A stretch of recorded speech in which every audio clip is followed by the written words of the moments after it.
Good morning students. आज की class को स्टार्ट करने के पहले मैं फिर से एक बार आग्रह कर रहा हूं आप सभी से कि आप सब हमारे चाणक्य कॉलेज ऑफ एजुकेशन के यूट्यूब चैनल को सब्सक्राइब करें, लाइक करें और शेयर करें।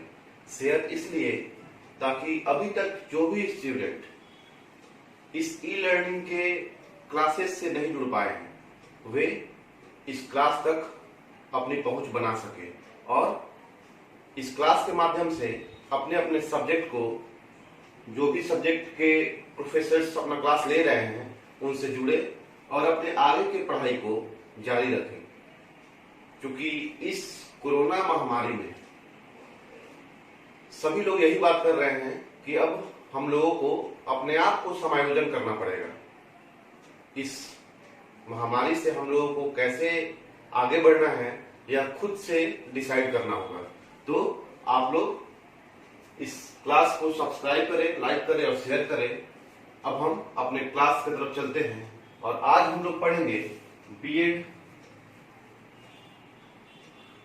सेकेंड ईयर से पेपर C10 इंक्लूसिव एजुकेशन।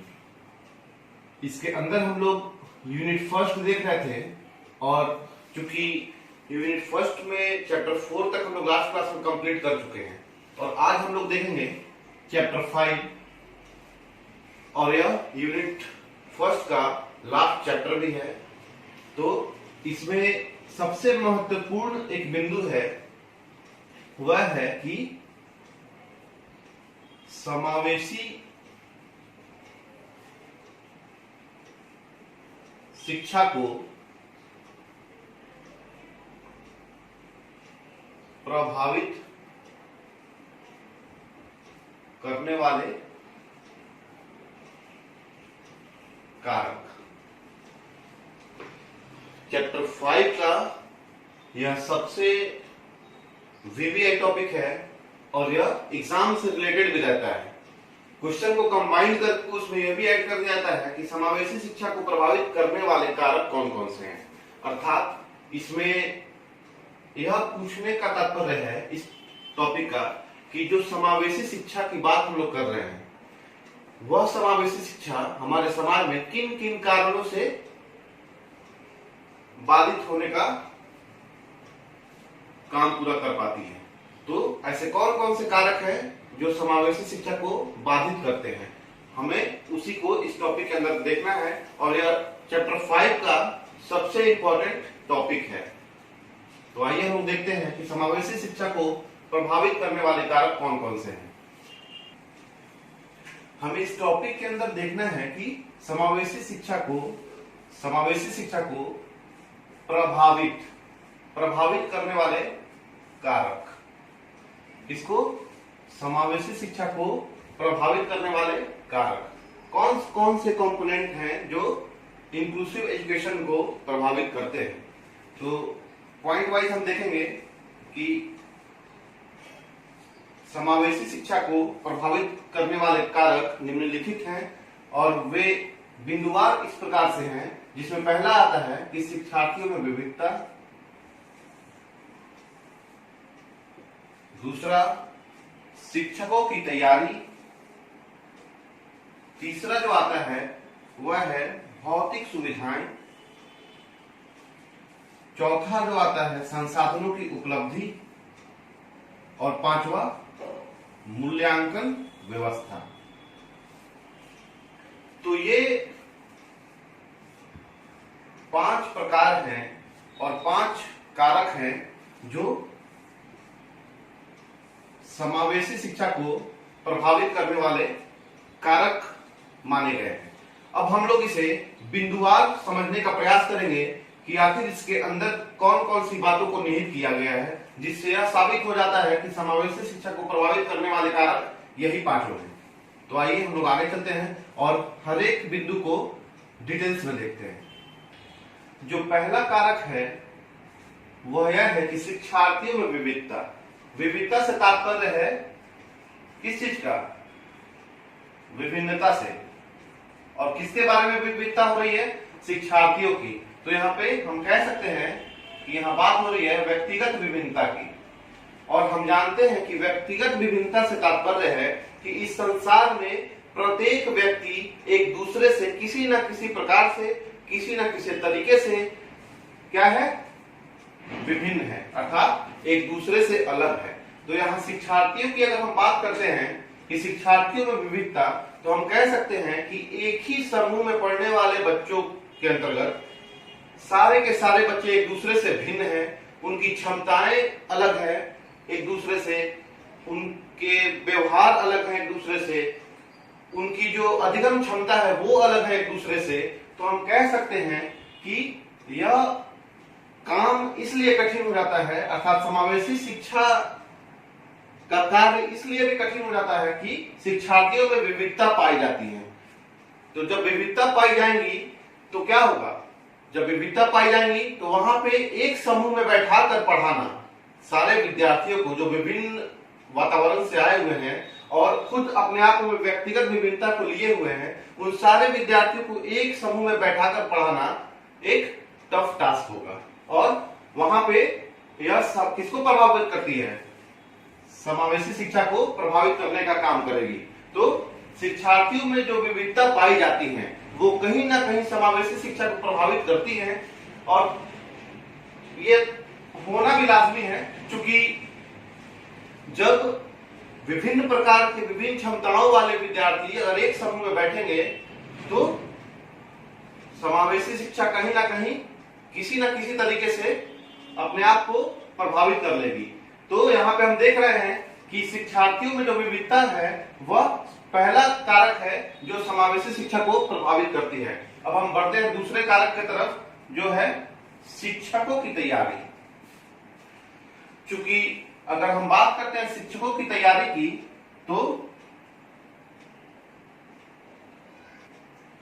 अगर हम बात करते हैं शिक्षकों की तैयारी की तो हम कह सकते हैं, क्योंकि काम कहां हो रहा है, समावेशी शिक्षा में। और समावेशी शिक्षा में क्या होता है, समावेशी शिक्षा में होता है कि जहां सामान्य बालक और विशिष्ट बालक को एक जगह, एक विद्यालय में, एक कक्षा के अंतर्गत शिक्षा दी जाती है।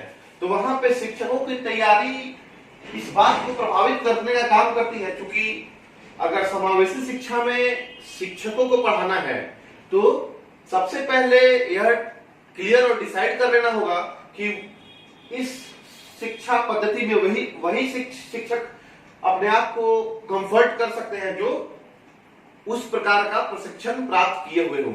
अर्थात जहां विविधता की बात हो रही है तो शिक्षकों को यह विविधता पहचान करने की क्षमता होनी चाहिए, और यह क्षमता कब होगी, जब उसे अच्छा से अच्छा प्रशिक्षण दिया जाएगा। जब वैसे शिक्षकों को जो समावेशी शिक्षा में काम कर रहे हैं उन्हें क्या, किस चीज की आवश्यकता है, अच्छे प्रशिक्षण की आवश्यकता है, ताकि वे अपने आप को प्रूफ कर सके और समावेशी शिक्षा के अंतर्गत जो भी बच्चे इस शिक्षा पद्धति से जुड़े हुए हैं उनको शिक्षा देने का काम कर सके और उनको इस समाज में स्थापित करवाने का काम कर सके।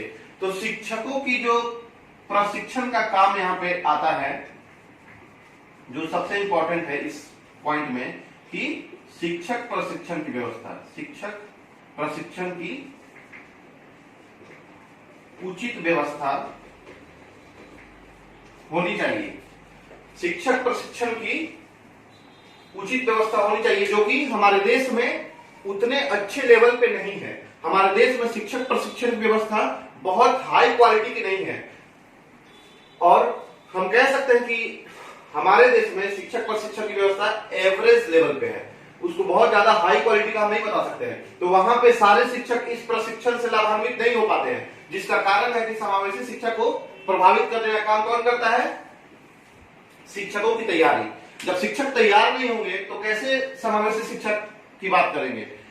एक छोटे से एग्जांपल में हम कह सकते हैं कि अगर हम किसी कार्य को करने के लिए तैयार नहीं है, फाइनेंशियली अगर ट्रेनिंग की बात की जाए तो ट्रेनिंग के द्वारा, चाहे किसी भी तरीके से अगर हम किसी कार्य को करने के लिए तैयार नहीं है तो हम वो कार्य को कैसे करेंगे, जब हम उसके बारे में जानते ही नहीं उस कार्य में कि उस कार्य में हमको करना क्या है तो हम कर कैसे पाएंगे।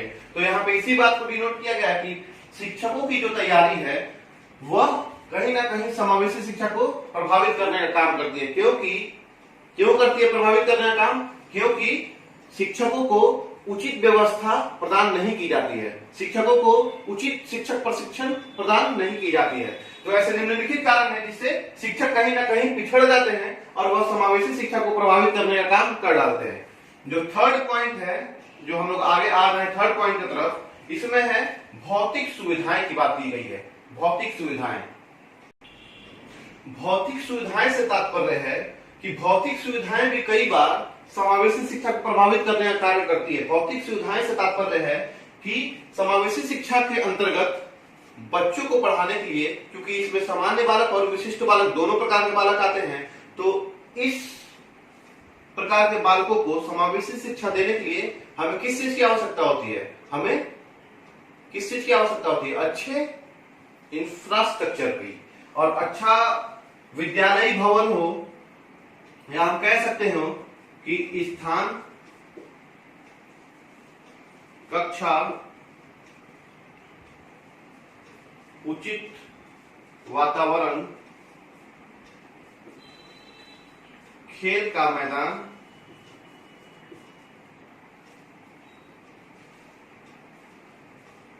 स्वतंत्र गति करने की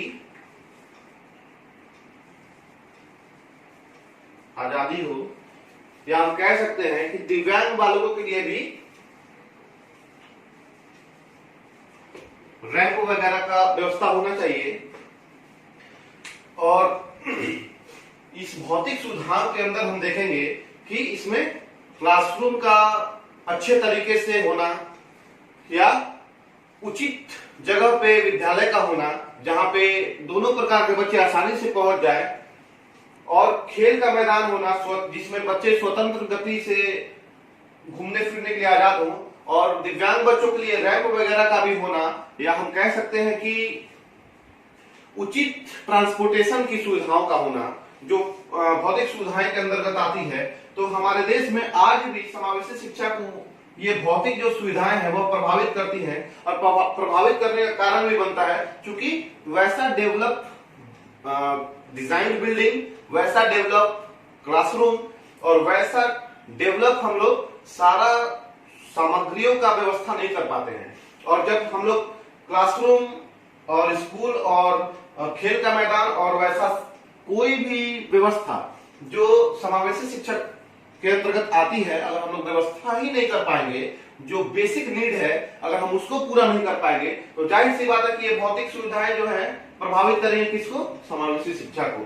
तो कहीं ना कहीं जो भौतिक सुविधाएं हैं, जो हमें बेसिक नीड है भौतिक सुविधाएं की, जैसे हम लोग बात कर सकते हैं कि वॉशरूम की, वॉशरूम ऐसा होना चाहिए जिसमें सामान्य बालक भी आसानी से आ जा सके, और विशिष्ट बालक, दिव्यांग बालक जो शारीरिक रूप से भी दिव्यांग है वो भी आसानी से आ जा सके।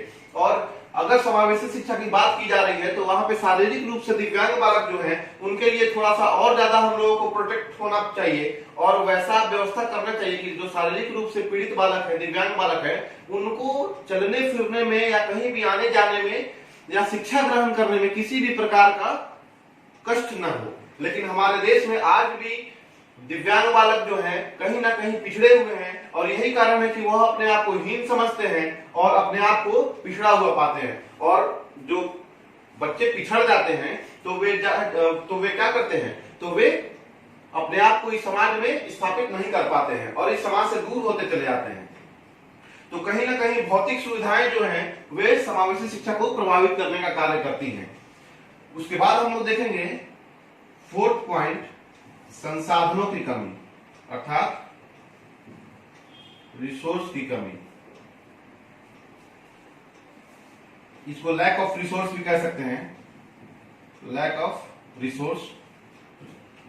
जब हम लोगों के पास संसाधन की कमी होगी, अर्थात अगर एग्जाम्पल के तौर पे हम बात करें, मुझे क्लास लेना है, मुझे आप लोगों के ई लर्निंग का क्लास हम ले जो क्लास हम ले रहे हैं, अगर मुझे क्लास लेना है और मेरे पास ये बोर्ड ना हो,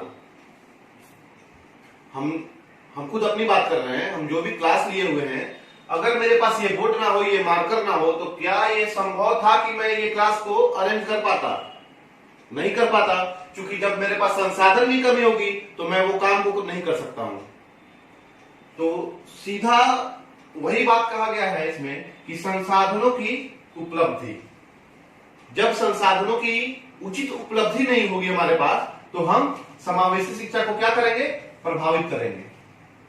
और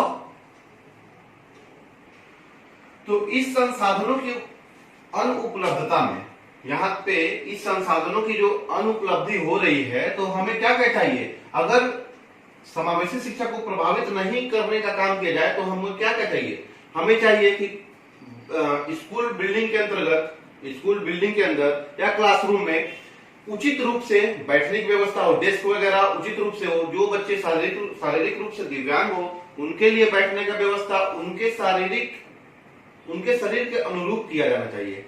जो बच्चे अपने आप को अनकंफर्टेबल जोन में रख रहे हैं उनका पहचान करना चाहिए कि उनको किस चीज की आवश्यकता है, किस संसाधन की उससे आवश्यकता है।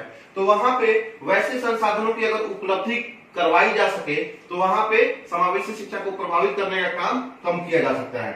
तो संसाधनों की उपलब्धि जो है यह एक महत्वपूर्ण बिंदु है, क्योंकि अगर समावेशी शिक्षा हो या कोई किसी भी प्रकार की शिक्षा व्यवस्था हो, अगर वहां पे संसाधनों की उपलब्धता ही मौजूद ना हो तो क्या वो शिक्षा प्रणाली सुचारू रूप से चल पाएगी, बिल्कुल नहीं चल पाएगी। तो वहां पे हमें क्या चाहिए, संसाधनों की जो अनुपलब्धता है उस अनुपलब्धता को उपलब्धता में बदलना होगा। और उपलब्धता के लिए क्या होता है, उपलब्धता के लिए सरकार को और जो भी समाज सेवी जुड़े हुए हैं स्कूल डिवीजन से, और जो भी स्कूल के हेडमास्टर या टीचर्स हैं वे, और जो भी अभिभावक गण हैं वे सारे लोगों को, मतलब पूरे समाज को मिलजुल कर काम करना चाहिए, ताकि रिसोर्स, जो लैक ऑफ रिसोर्स की बात हो रही है, जो संसाधनों की कमी की बात हो रही है, उस कमी को पूरा किया जा सके और समावेशी शिक्षा को प्रभावित करने का काम जो संसाधनों के कारण हो रहा है वह कम हो सके। तो कहीं ना कहीं समावेशी शिक्षा को प्रभावित करने का काम कौन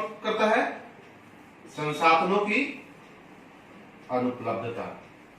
और जो लास्ट पॉइंट है वह है मूल्यांकन व्यवस्था। मूल्यांकन व्यवस्था की अगर हम बात करते हैं तो मूल्यांकन से क्या तात्पर्य है कि इवैल्यूएशन करना, अर्थात इवैल्यूएशन कब होता है स्कूल में, जब हम लोग बच्चों का एग्जाम लेते हैं। और एग्जाम जब लेते हैं तो हमारे पास कौन सी पद्धति है, हमारे पास पद्धति है कि आप लिखित एग्जाम दीजिए स्कूल में, अर्थात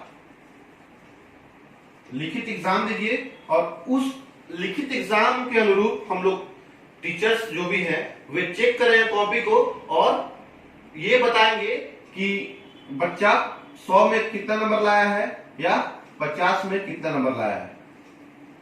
तो हमारे पास जो इवैल्यूएशन का टेक्निक है वह थोड़ा सा जटिल है। जटिल इसलिए क्योंकि यह टेक्निक फ्लेक्सिबल नहीं है। अगर हम एक एग्जाम्पल लेते हैं या एक छोटा सा बात करते हैं कि अगर किसी बच्चे को जानकारी सभी चीज की है और वह लिखने में असमर्थ है, लिख नहीं पा रहा है, अपने भावनाओं को प्रकट लिखित रूप में नहीं कर पा रहा है, तब तो वो बच्चा पिछड़ जाएगा, क्योंकि जान तो सब रहा है लेकिन लिख नहीं पा रहा है। तो वहां पे मूल्यांकन व्यवस्था उस बच्चे के लिए सही नहीं है। और हमारे पास चूंकि दूसरा कोई मूल्यांकन व्यवस्था का पद्धति भी नहीं है तो कहीं ना कहीं वह बच्चा अपने आप को हताश कर लेगा और हीन भावना से समझेगा, क्योंकि जान तो सब रहा है। क्वेश्चन को अगर वर्बली देखा जाए तो वो जान सब सारे क्वेश्चन को रहा है, सारे क्वेश्चंस का आंसर जान रहा है, लेकिन वह लिखित रूप में अपने भावनाओं को, अपने आकांक्षाओं को प्रकट नहीं कर पा रहा है। तो वह बच्चा कहीं ना कहीं कम नंबर प्राप्त करेगा और जब कम नंबर प्राप्त करेगा तो वह अपने आप को हताश कर लेगा। हताश से तात्पर्य है कि वह आशा को खो देगा कि हम कुछ कर भी सकते हैं। और वहां पे